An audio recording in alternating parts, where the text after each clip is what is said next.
और बारिशों के मौसम में सियासी पारा जो है वो चढ़ा हुआ है और इंतखाबी जलसों में हुकूमती रहनुमाओं ने मुखालफीन को गद्दार करार देने की रिवायत माशाल्लाह बिल्कुल बरकरार रखी है। सियासी शख्सियात को गैर अखलाकी अलकाबात से नवाजना भी सियासी जलसों में आम है। गंडापुर साहब के अल्फाज और लहजा बता रहा है कि हुकूमत अपोजिशन की मुखालफत में किसी भी हद तक जाने को तैयार है। ये वही भुट्टो है कि जब समझ गया कि अक्सरियत नहीं रह सकता तो अपनी वज़ीर आज़म की कुर्सी के लिए उधर तुम इधर हम, मुल्क को तोड़ दिया इस गद्दार ने। नवाज शरीफ एक डाकू, आज उसकी बेटी आई कहती है मैं कश्मीरी हूं। तू नवाज शरीफ डाकू की बेटी है। रानी कहां से बन गई? दादा इसका तलवार था। रानी तो हमारे वोटों से बन गई कि नवाज शरीफ जब बादशाह बन गया पैसा कमाकर, तो डाकू नानी है ये डाकू नानी हमारे साथ मज़ीद धोखे नहीं कर सकती। सियासी जलसों का माहौल थोड़ा सा जारहाना होता है, लेकिन ऐसा भी क्या कि अखलाकियात का जनाजा ही निकाल दिया जाए। सेनेट में अपोजिशन ने अली अमीन गंडापुर के बयान के खिलाफ एहतजाज किया। सेनेटर रज़ा रब्बानी ने वाज़ेह किया कि हुब्बुल वतनी के सर्टिफिकेट किसी और से लेने की जरूरत नहीं है। हम ये बात आज भी कहते हैं कि हमें ना इस्लामाबाद से ना रावलपिंडी से मुहिब्बुल वतनी का सर्टिफिकेट लेने की जरूरत है। क्या उसको वो लक़ब ये इसलिए दे रहा है कि उसने इस मुल्क के 90,000 कैदियों को वापस लाया? अगर इसी तरह की गुफ्तगू होनी है तो फिर यहां पे महफूज कोई भी नहीं रहेगा। ये सियासत तबाही की तरफ लेके जाएगी। अच्छा जी, ये हम एक दफ़ा फिर दोहरा रहे हैं कि सियासी गर्मागर्मी में इखलाकी हदूद पामाल करना और इखलाकी पस्ती के नए दरवाजे खोलना किसी के मफाद में नहीं है। ये हम जितना भी कहें ये कम है, लेकिन it seems like it keeps getting worse. जब एक तरफ से ईंट फेंकी जाएगी तो दूसरी तरफ से पत्थर ही आएगा। और ऐसी They have been getting wrong history lessons, I guess, throughout their life, probably. ये मौके की मुनासबत से बातें होती हैं कि उस वक्त उस जोश में और उस क्राउड के लिए एक चीज़ सूट करिए, बेशक वो गलत हो सही हो, who cares। इस वक्त सुनने में बड़ा मज़ा आ रहा है तो लिहाजा हम कह देंगे। और ख़ासतौर पे ये वाली जो तकरीरें होती हैं ना, ये गंडापुर साहब की, इनका कोई सिर पैर नहीं है। ये they are for that moment कि इस वक्त इट साउंड्स गुड तो फिर हम कुछ भी कह देंगे। हाँ, और जिस इंसान के बयान या उसकी बात का कोई सर पैर ना हो, उसको आप लीडर मानना चाहते हैं तो ज़रूर मानिए। उसकी बात आप सुनना चाहते हैं, मजमे में डाइस पे खड़े होकर आप उसको ये मकाम देना चाहते हैं तो आप, ये आपकी मर्जी है। एंटरटेनमेंट वैल्यू होती है, दैट इज इट। और वो भी जो एंटरटेन हो रहे हैं उनके लिए कोई वैल्यू होगी, वरना बाकियों के लिए तो वो भी नहीं।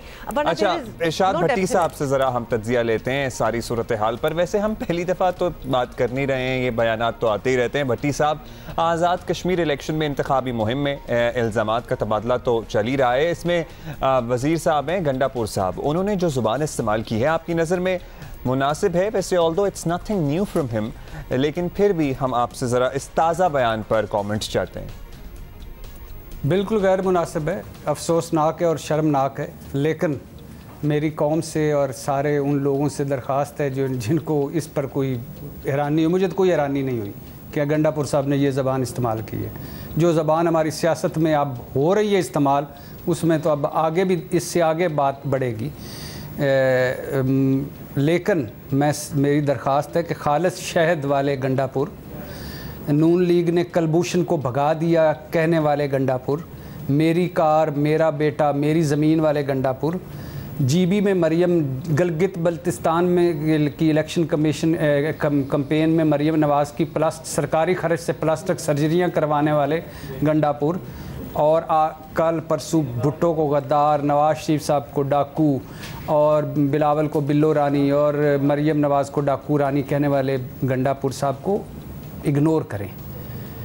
देखिए, माना कि पीटीआई में भी एक ख़ास ग्रुप है जिनका काम ही होता है हमले करना। मरियम नवाज़ साहबा का ग्रुप है जिनका काम है जवाबी हमले करना। बिलावल भुट्टो साहब के पास भी एक ग्रुप है जो अपना काम करता है। लिहाजा ये इन तीनों आकाओं को की मर्ज़ी के मुताबिक ही हो रहा है जो कुछ हो रहा है। जब तक ये तीनों आका चाहेंगे ये चीज़ें चलती रहेंगी या इससे भी आगे जाएंगी, जब चाहेंगे रुक जाएंगी।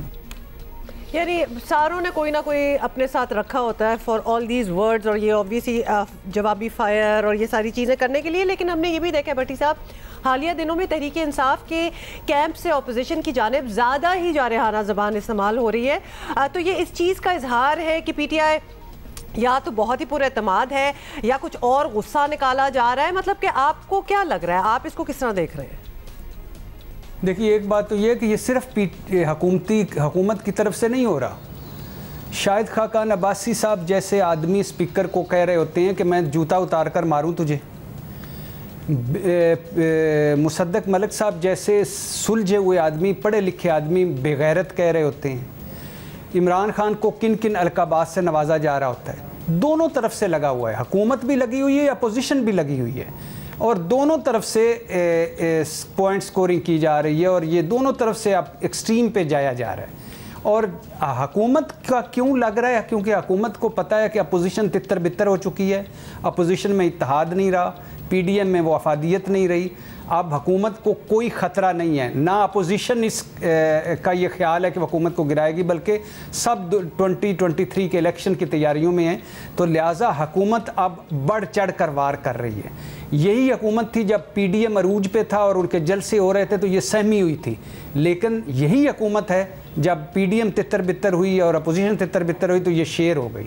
मगर ये कहना कि सिर्फ हुकूमत कर रही है या सिर्फ अपोजिशन कर रही है, गलत है, दोनों कर रहे हैं। अच्छा भट्टी साहब, ऐसी बातें जो सियासी मुखालफत से ज़ाती दुश्मनी जैसी लगने लगे हैं, वो अपोजिशन की जानिब से आएँ या हुकूमत की जानिब से आएँ, आपने कहा अभी दोनों कर रहे हैं, बिल्कुल दोनों कर रहे हैं ये, लेकिन मुनासिब बात तो नहीं है। क्या वक्त नहीं आ गया कि वज़ीर आज़म चूँकि बड़े हैं, सिस्टम के हेड हैं, वज़ीर आज़म खुद भी इन चीज़ों का नोटिस लें और मुखालिफिन के मुँह बंद करने के लिए बयानात के बजाय परफॉर्मेंस वाला फार्मूला प्रमोट करें, और प्रॉबली एक तरफ से बयानात बंद होंगे तो दूसरी तरफ से भी ये जवाबी वार नहीं किए जाएंगे, और जाहिर है कि जिम्मेदारी ज़्यादा हुकूमत पर ही अखलाकी जिम्मेदारी आयद होती है, because they are at a higher place. तो ये आपको वाकई लग रहा है कि ऐसा होगा? भट्टी साहब से पूछ लेते हैं। देखिए, मुझे नहीं लगता। वज़ीर-ए-आज़म इमरान खान साहब तो खुद जो ज़ुबान इस्तेमाल करते हैं, मुझे नहीं लगता कि वो कहेंगे कि मैं इनको छोड़ दो। वज़ीर-ए-आज़म साहब का तो बयानिया ये है कि ये चोर हैं, डाकू हैं, लुटेरे हैं। उन्होंने अमेरिका में जलसे में कह दिया था कि पहली असम्बली है डीज़ल के बगैर चल रही है। इसके अलावा उन्होंने बिलावल और मरियम नवाज़ को कहा था कि हराम के पैसों पर पले हुए बच्चे।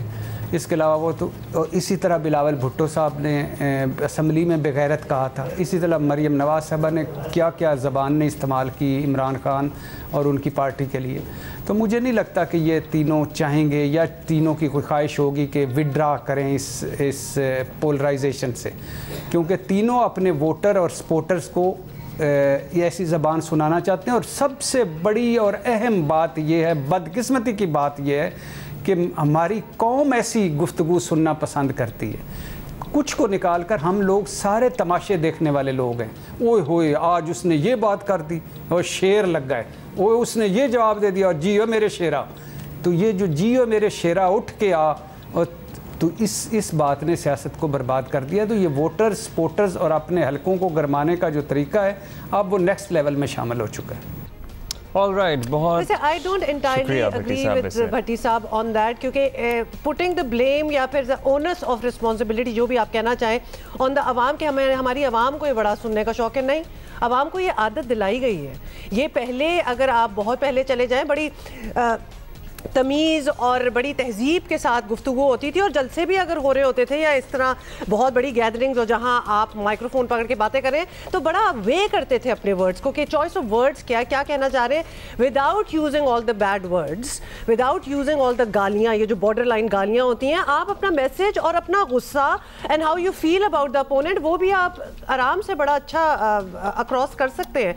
ये आवाम को भी आदत डाली गई। अब ये गैर पार्लियामानी लगाना, ये मजाक उड़ाना, ये इस किस्म के वर्ड्स यूज करना, ऑफ कोर्स एक मजमा लगा हुआ है, they are going to enjoy. आप ना दें वो नहीं करेंगे। एक इतना बड़ा ग्रुप बन गया, फॉलोअर्स की एक इतनी बड़ी तादाद बन गई, जिसने अब आंख खोलते ही, होश संभालते ही यही गुफ्तगू सुनी, और कुछ सालों से ही आपको पता है ना ज़्यादातर ये सिलसिला शुरू हुआ है, तो ये गैर पार्लिमानी ज़ुबान पार्लियामान तक लाने की जिम्मेदारी किसी को लेना पड़ेगी।